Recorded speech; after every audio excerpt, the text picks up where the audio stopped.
சாமி ஊர்வலம் வந்துட்டு இருக்கு. வேற மாதிரி போயிட்டு இருக்கா. பசங்க விட மாட்டேன்.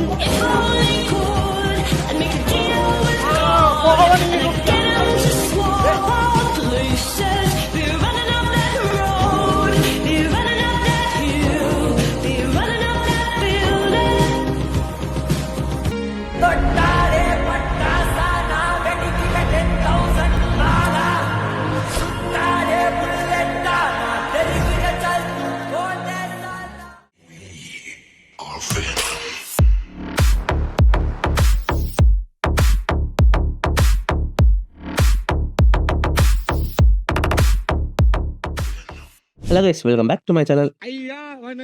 ஸோ இன்னைக்கு நம்ம என்ன பார்க்க போறோம்னா, ஸ்ட்ரேஞ்சர் திங்ஸ் சீசன் 5 ரிலீஸ் ஆக போகுது. ஸோ என்ன பண்றதுன்னா, ஸ்ட்ரேஞ்சர் திங்ஸ் 1ல இருந்து 4 வரைக்கும் உட்காந்து திரும்ப ரீவாட்ச் பண்ணிட்டு. ஸோ ரீவாட்ச் பண்ணும்போது எனக்கு தோணுச்சு, இப்போ இந்த ஸ்டோரியோட பிளாட் பார்த்தா தெரியும்ல. ஸோ இப்போ பிளாட் பார்க்கும்போது எனக்கு தெரிஞ்சு சீசன் 5ல சரி இவனுங்களாம் செத்துருவானுங்க, என்னோட அசம்ஷன் கன்ஃபார்மா சொல்ல முடியல. ஸோ அப்படி உட்காந்து யோசிக்கிறது ஏன் சும்மா வந்து யோசிக்கணும், அதுக்கு உட்காந்து ஒரு ரேட்டிங் பண்ணிடுவோம்னு சொல்லிட்டு ஒரு டயர் லிஸ்ட்டே உருவாக்கிட்டேன். ஸோ ஸ்ட்ரேஞ்சர் திங்ஸ் சீசன் 5ல யார் யார் பொழைப்பா, யார் யார் சாவ போறான்னு நம்ம லிஸ்ட் பண்ண போறோம். ஸோ ரொம்ப பேசாம ஸ்ட்ரெயிட்டா வீடியோல போறோம். ரொம்ப கஷ்டம்லாம் இல்ல. ஃபர்ஸ்ட் வந்து 99% guaranteed safe, second 70% safe, third 50-50 chance, fourth 70% confirm death, fifth 99.9% death. இங்க நம்மளுக்கு மெயினான ஒரு 15 கேரக்டர் எடுத்து வச்சிருக்கோம். ஸோ 15 16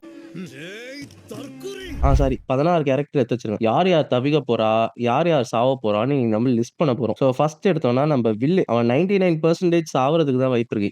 ஏன்னா இப்போ ஸ்ட்ரேஞ்சர் திங்ஸோட சீசன் 5ஓட அந்த 5 மினிட்ஸ் வர ஃபர்ஸ்ட் ரிலீஸ் ஆச்சு. ஸோ அதுலயே நம்மளுக்கு காமிச்சிருப்பாங்க வெக்னாவோட பாதி, ஐ மீன் நம்ம இப்போ மொத்த சீரிஸை பார்த்தாலுமே வெக்னாவோட பாதியா தான் வில்லா மாறி இருப்போம். என்ன கேட்டா இங்க வெக்னாவை நம்ம கொல்லணும்னா இங்க வில்லு செத்து தான் ஆகணும். ஸோ வில்லு என்ன கேட்ட வரைக்கும் வில்லோட சாக்ரிஃபைஸ் கன்ஃபார்ம் நடந்தே ஆகணும் என்ன கேட்டா. செகண்ட் வந்து ஹாலி வந்து சாவறதுக்கு சான்ஸ் இல்லை. எப்படி கான்ட்ராஸ்டா வருது, ஹாலி வந்து சாவறதுக்கு வாய்ப்பு இல்லை. ஏன்னா ஃபர்ஸ்ட் வந்து சின்ன பொண்ணு, சாவடிக்க மாட்டாங்கன்னு நினைக்கிறேன். செகண்ட் விஷயம், அவ பெரிய ஒரு இம்பாக்ட் கொடுக்க மாட்டா. பிளஸ் ஒருவேளை அவளை சாவடிக்கிற மாதிரி இருந்தாலுமே அவளை காட் பண்றதுக்கு ஒரு கேரக்டர் இருக்கு. ஸோ 99.9% ஹாலி சாவறதுக்கு வாய்ப்பு இல்லை. ஸோ தேர்ட் கேரக்டர் வந்து லூக்கஸ் வந்து என்ன கேட்டா ஒரு 50-50 சான்ஸ் தான் இருக்கும். இப்போ நம்ம ட்ரெய்லர்ல பார்த்தோம்னா அவன் ஒருத்த மட்டும்தான் அங்க மேக்ஸை காப்பாத்திக்கிட்டு இருக்கான். என்னோட தியரி படி எப்படி இருக்கும்னா, அவன் மேக்ஸை காப்பாத்துறதுக்காக அவனோட உயிரையும் கொடுக்குற மாதிரி தான் இருக்கும். அவன் செத்து அட்லீஸ்ட் அவங்க லவ் ஆச்சு கடைசி வரைக்கும் ஒன்னா இருக்க மாதிரி இருக்கும்னு நான் நினைக்கிறேன். பட் எப்படி இருக்கும்னு தெரியல. ஸோ இது வந்து என்னோட அசம்ஷன். ஃபோர்த் வந்து ராபின் வந்து 70% சேஃப் தான், 99% சொல்ல மாட்டேன். ஏன்னா இன்கேஸ் ஸ்டீவ் ராபின் அந்த மாதிரி போற ஒரு சான்ஸ்ல ராபின் சாக்ரிஃபைஸ் பண்ணி ஸ்டீவை காப்பாத்துற மாதிரி இருக்கலாம். கொஞ்சம் ஒரு டிஃபிகல்ட்டான சிச்சுவேஷன் தான். நெக்ஸ்ட் பார்த்தா ஜானதன் வந்து என்ன கேட்டா ஒரு 70% டெத் வாய்ப்பு இருக்கு. இந்த சீரீஸ்ல யாரோட சாவுக்கு நான் சிரிப்பேன்னு கேட்டா இவனோட சாவுன்னு கூட சொல்லலாம். என்னோட சைக்கோபாத் சைடு வெளியே வந்துச்சு. பட் இவன் சாவறதுக்கான ரீசன் என்னன்னா, இவனால தான் வில்லு 2 வாட்டியுமே உள்ள போனான். அப்சைட் டவுனுக்குள்ள போனதுக்கான காரணம், ஐ மீன் இவனாலன்னு சொல்ல முடியாது, பட் ஆனா இவனுக்குள்ள அந்த மாதிரி ஒரு கில்ட் ஒன்னு இருக்கு. என்னால தானே போனான்னு சொல்லி அவன் உயிரை கொடுத்து கூட காப்பாத்துறதுக்கான வாய்ப்புகள் இருக்கு. நெக்ஸ்ட் வந்து எரிக்கா சாவறதுக்கு சான்ஸ் இல்ல. பிகாஸ் ஹாலிக் சொன்ன அதே ரீசன் தான். ஏன்னா சின்ன பொண்ணு, சோ அதனால அவ சாவறதுக்கு நிறைய சான்ஸ் இல்ல. நெக்ஸ்ட் வந்து மைக், ஒரு 70% டெத்துக்கு சான்ஸ் இருக்கு. மைக்குக்கும் அதே ஒரு கில்ட் இருக்கு. ஏன்னா அவன் ஃபர்ஸ்ட் டைம் செகண்ட் டைம் எல்லா டைமுமே அவன் காணா போகும்போது மைக்கால காப்பாத்த முடியலன்னு ஒரு கில்ட் இருக்கும். பிளஸ் இப்ப அவன் தான் அவன் டீமுக்கு திரும்ப ஒரு கேப்டன் இருக்கும்போது அவன் டீமை காப்பாத்துறதுக்காக அவன் உயிரை சாக்ரிஃபைஸ் பண்ண யோசிக்க மாட்டான். அதனாலதான் நான் மைக்க சொல்றேன். நெக்ஸ்ட் வந்து ஜாய்ஸ்க்கு இப்ப நான் மைக்கு என்ன சொன்னனோ அதுதான் அப்படியே சேம் கில்ட் அவளுக்கும் இருக்கு. அவனை பாத்துக்க முடியலன்றது இருக்கு. அதான் இப்ப லாஸ்டா காப்பாத்த முடியும்னா என்னோட உயிரையாச்சும் கொடுத்து நான் காப்பாத்துவேன்ற ரேஞ்சில ஜாய்ஸ் இருக்கும். பிளஸ் அவ ஒரு அம்மா, பிளஸ் அவ பையனை காப்பாத்துறதுக்கு கன்ஃபார்ம் உயிரை கொடுத்தாலும் அவனை காப்பாத்துவா. சோ அதனால அவளுக்குமே நிறைய சான்ஸ் இருக்கு. நெக்ஸ்ட் வந்து 11 வந்து நான் ஏன் 50-50 சொல்றேன்னா, நான் சொல்ல போனா 11 சாவ மாட்டான்றத என்னால 70% கூட சொல்ல முடியும். பட் என்னோட அசம்ஷன் என்னன்னா, இப்போ வெக்னா வந்து மொத்த அப்சைட் டவுனையுமே அவன் கையில வச்சிருக்கான். சோ இப்போ வெக்னா வந்து ஒரேடியா போட்டாங்கன்னா அப்சைட் டவுனே கொலாப்ஸ் ஆகிறதுக்கான வாய்ப்பு இருக்கு. அது கொலாப்ஸ் ஆனா எர்த்துக்கும் ஒரு பிரச்சனை வர்றதுக்கான வாய்ப்பு இருக்கு. என்னோட அசம்ஷன் என்னன்னா, இப்போ லோக்கி படம் எடுத்துக்கிட்டோம்னா, லோக்கில வந்து எப்படி இப்போ டைம் லைன் டெஸ்ட்ராய் ஆயிடக்கூடாதுன்னு லோக்கி உள்ள போயிட்டு டைம் லைனை புடிச்சு நான் உள்ள வரும். சோ அந்த மாதிரி 11 வந்து உயிர் பொழைச்சிருவான். என்ன கேட்டா 11 உயிர் பொழைக்கிறதுக்கு 90% வாய்ப்பு இருக்கு. பட் ஆனா, அவ இந்த வேர்ல்டுல இருக்க மாட்டா. அவ அப்சைட் டவுன் வேர்ல்டுக்கு போயிருவா. அந்த வெக்னாவோட இடத்துல இருந்து அந்த அப்சைட் டவுன் வேர்ல்ட கண்ட்ரோல் பண்ணி ஐ மீன் அந்த அப்சைட் டவுனால வேர்ல்டுக்கு எதுவும் பிரச்சனை வராத மாரி பாத்துக்கிற இடத்துல 11 போயிருவான்னு நான் நெனைக்கிறேன். அது இல்லாம இன்னொரு தியரி வேற ஒண்ணு போயிட்டு இருக்கு. இந்த மாரி வெக்னாவே ஃபர்ஸ்ட் மெயின் இல்லல்ல. வெக்னாவுக்கும் மேல ஒருத்தன் இருக்கான்னு. ஏன்னா இந்த எடி வேற ஒரு சீன்ல சொல்லியிருப்பான். வெக்னா வந்து அதாவது அந்த ராஜாவுக்கு ஒரு தளபதியா அந்த மாரி தான் இருப்பான்னு சொல்லியிருக்கோம். எனக்கு கரெக்ட்டா தெர்ல. நான் உங்களுக்கு கிளிப்பிங் இருந்தா போட்டு விடுறேன். சோ அதனால இன்னொரு தியரி போயிட்டு இருக்கிறது வந்து வெக்னாவே ஃபர்ஸ்ட் மெயின் இல்லல்ல.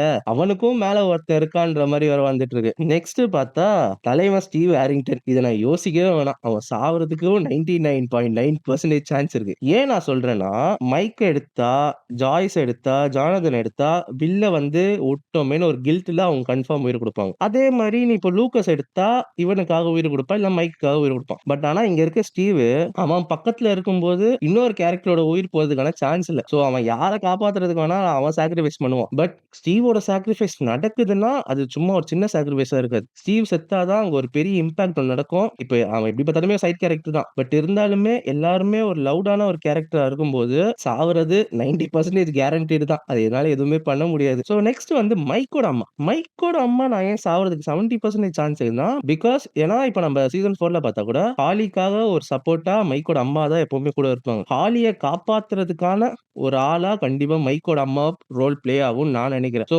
மைக்கோட அம்மா என்ன கேட்டா 99% கூட சாவறதுக்கான வாய்ப்பு இருக்கு. பிகாஸ் ஹாலிக்கு ஏதாச்சும் பிரச்சனை வந்தா இவங்க தான் உயிர குடுத்து ஹாலிய காப்பாத்துற மாரி இருக்கும். சோ அவங்களோட ரோல் மோஸ்ட்லி அந்த மாரி தான் வரும்னு நான் நினைக்கிறேன். எப்படி இதுன்னு பார்ப்போம். நெக்ஸ்ட் வந்து மேக்ஸ். மேக்ஸ்க்கு வந்து சேம் 50-50 சான்ஸ் தான். ஏன்னா மேக்ஸ கொல்றதுக்கு என்ன கேட்டா நெறைய வாய்ப்பு இல்ல. ஏன்னா மேக்ஸ வந்து 4த் சீசன்லயே ஒரு மாரி செத்த மாரி தான் காமிச்சிருப்பாங்க. அவ ஏதோ ஏன்னா 11ம் போய் பாப்பா, அங்கேயும் இருக்க மாட்டா. சோ அவ செத்த மாரி தான் காமிச்சிருப்பாங்க. பட் அவள திரும்ப கொண்டு வந்தா சீரிஸ் பயங்கரமா போகும். ஏன்னா அப்படி வேணா நடக்கிறதுக்கான சான்சஸ் இருக்கு. சோ மேக்ஸ் பொழைக்கிறதுக்கு சான்சஸ் கொஞ்சம் நெறையவுது. சொல்லப்போனா 70% தரலாம் மேக்ஸ்க்கு. இல்ல நான் மேக்ஸ்க்கு வந்து 70% தந்துருவேன். ஏன்னா மேக்ஸ் பொழைக்கிறதுக்கான நெறைய சான்சஸ் இருக்கு. மேக்ஸ் பொழைச்சா தான் அங்க ஒரு கதை கொஞ்சம் கொஞ்சம் நல்லாவே போகும். மேக்ஸ் பொழைச்சா. சோ நெக்ஸ்ட் பார்த்தா முரே சாவறதுக்கு சான்ஸே இல்ல. ஆனா அவன் நல்ல ஒரு இம்பாக்ட் இருக்கும்.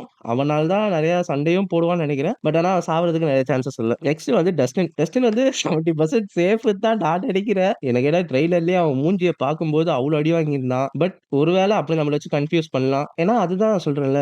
டஸ்டினுக்காக உயிர குடுக்குறதுக்கு ஸ்டீவ் இருப்பான். அங்க உனக்கு டஸ்டின் சாவறதுக்கான ஒரு சான்ஸே இல்ல. டஸ்டின் ஸ்டீவ் கூட இருக்க வரைக்கும். நெக்ஸ்ட் வந்து நான்சி. நான்சியுமே அவ்ளோ சீக்கிரத்துல சாவுற ஆள் கிடையாது. ஏன்னா அவளாலயே அவள தனியா பார்த்துக்க முடியும். பிளஸ் அவள பார்த்துக்கவும் ஜானதன் இருக்கான். சோ அதனால நான்சி சாவறதுக்கு நெறைய சான்ஸ் இல்ல. சோ லாஸ்ட் வந்து ஹாப்பர். ஹாப்பர் வந்து ஏன் 50-50 சான்ஸ் சொல்றேன்னா, இப்போ என்ன கேட்டா இப்போ ஒரு கதைக்கு வந்து இப்ப எப்படினாலும் ஒரு இம்பாக்ட்டோட தான் முடிப்பாங்க. பட் லாஸ்ட்ல ஒரு ஸ்வீட் எண்டிங்கா தேடும்போது, ஐ மீன் ஒரு குட் எண்டிங்கா தேடும்போது, சோ இப்போ ஹாப்பர், ஜாய்ஸ் ஒருவேள ஹாப்பர், ஜாய்ஸ், ஜானதன் அட்லீஸ்ட் அவங்களாச்சும் உயிரோட இருக்க மாரி, இல்லாட்டினா அட்லீஸ்ட் ஏதாச்சும் ஒரு ஃபேமிலியா சேர்ந்த மாரி காட்டுறதுக்காக ஹாப்பர் உயிரோட இருக்கலாம்னு நான் நினைக்கிறேன். பட் எனக்கு எப்படின்னு தெரியல. ஹாப்பர் மோஸ்ட்லி சாவறதுக்கான சான்ஸும் இல்ல. பிகாஸ் கூட எப்படி 11 இருப்பா. ஏன்னா அவள கார்ட் பண்றது மட்டும் தான் இவனோட வேலையா இருக்கும். சோ மோஸ்ட்லி சான்ஸ் இல்லன்னு தான் நினைக்கிறேன். சோ இந்த ரேங்கிங் உங்களுக்கு புடிச்சிருந்தா ஓகேன்னு சொல்லுங்க. இல்லன்னா இதுல ஏதாச்சும் டிஃபரன்ஸ் இருக்கு. இல்லன்னா எதையாச்சும் மாத்தணும். ஸ்டீவ பத்தி என்ட்ட சொன்னீங்கன்னா, என்னால அவ்வளவு எதுவும் சொல்ல முடியாது. என்னோட அசம்ப்ஷன் இது. பட் எனக்குமே சாவக்கூடாது தான். ஸ்டீவ் இருக்க இடத்துக்கு இவன் போயிட்டு,